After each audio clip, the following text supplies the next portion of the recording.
Welcome to Union News, a podcast with reports from the labour and trade union movement in the UK.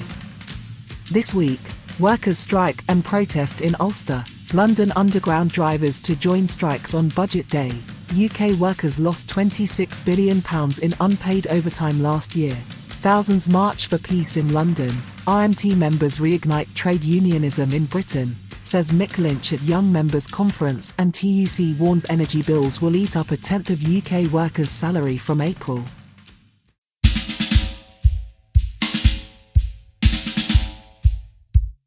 Strikes and protests in Northern Ireland. On Tuesday the 21st of February, a strike involving thousands of public sector workers took place in Ulster. The strike was supported by NHS workers and teachers, who held pickets, parades, and rallies in Belfast, as well as other cities such as Omagh and Londonderry. The rally at Belfast City Hall was particularly noteworthy, with a large turnout of trade unionists and workers who had previously gathered at hospitals in the area. NHS workers in various areas such as domiciliary care, social work, ambulance services, administration, and nursing staff joined forces with teachers to march in the centre of Belfast. The strike was called because workers from several unions, including GMB, INTO, NASET, NEU, NIPSA, Unison, Unite, and UTU, were demanding decent pay rises, better measures to protect public services, and a resolution to their grievances. The strike was the first time in 6 years that teachers had taken industrial action, and many sections of the NHS had already gone on strike.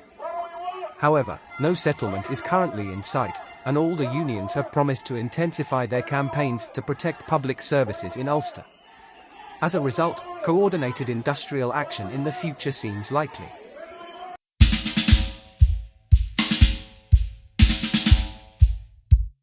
London Underground drivers to join strikes on Budget Day.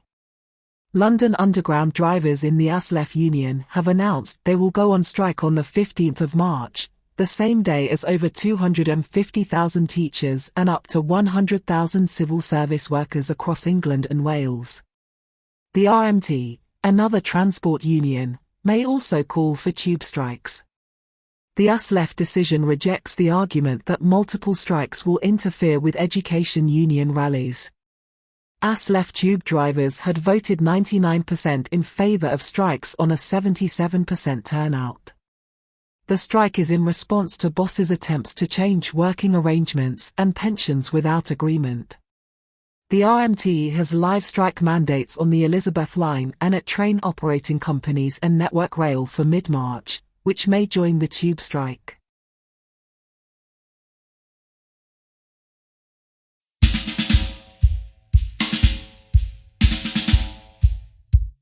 UK workers lost £26 billion in unpaid overtime last year.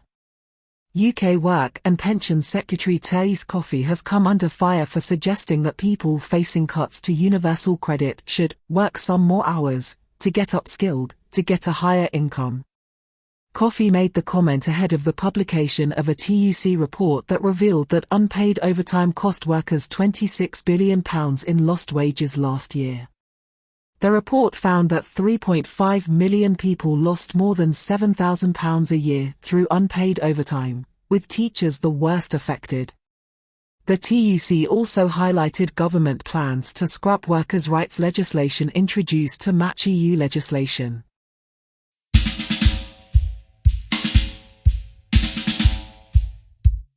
Thousands march for peace in London. Around 3,000 people marched from the BBC buildings to Trafalgar Square in London on Saturday to protest against the war in Ukraine. The Stop the War Coalition and Campaign for Nuclear Disarmament organised the demonstration, which carried a banner reading, "Peace talks now, stop the war in Ukraine, no to the Russian invasion, no to NATO, no to nuclear." The rally included speeches by Lindsay German and Andrew Murray, who criticised the UK government and Keir Starmer's Labour Party for backing NATO escalation. The protest also saw a small group of pro-NATO demonstrators chanting in support of arming Ukraine. Demonstrations against NATO involvement also took place in Italy, Germany, France, and other countries.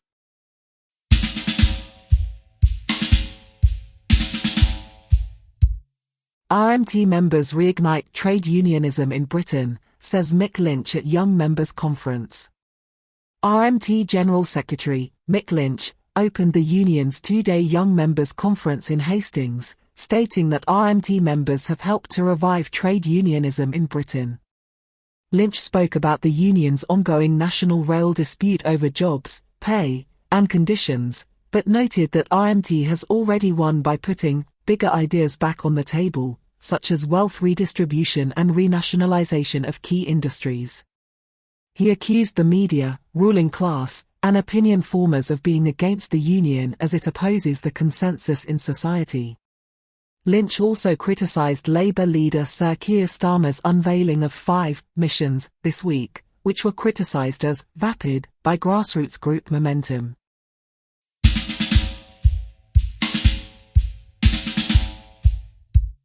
And finally, TUC warns energy bills will eat up a tenth of UK workers' salary from April. TUC analysis shows that from April, energy bills will amount to about £250 per month, which is equivalent to 1/10 of the average salary in the UK. The union body's research also revealed that low-income earners would bear the brunt of the price rise. From April, a minimum wage earner would have to pay up to 16% of their salary for energy bills, double the 8% paid in March last year.